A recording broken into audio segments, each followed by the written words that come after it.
Le premier objectif que nous avons, c'est d'accompagner le développement de l'imaginaire des enfants. Alors, je ne vais pas vous raconter à vous les bénéfices pour les plus jeunes d'être en contact très tôt avec des vraies bonnes histoires, parce que ça, vous le savez aussi bien que moi. Simplement, je voudrais juste vous redire l'enjeu qu'il y a de faire comprendre très tôt aux enfants que l'écrit a un sens, et je dirais même que l'histoire surtout dit autre chose que ce qu'elle dit. C'est-à-dire qu'une histoire est un tiroir de sens. Plus on leur aura fait comprendre ça, plus on les aura mis en position de devenir des lecteurs plus tard.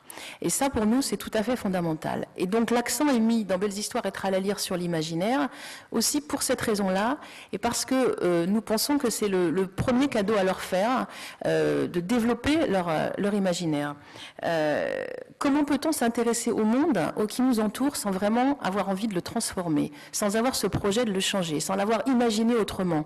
C'est assez banal de dire que pour inventer l'avion ou la montgolfière, il faut avoir rêvé de voler. Pourtant, c'est ce qui nous porte. Et quand je vous disais il y a un instant que dans nos missions fondamentales, il y a d'aider les enfants à devenir des citoyens actifs demain, le développement de l'imaginaire, ça participe complètement à ce projet-là.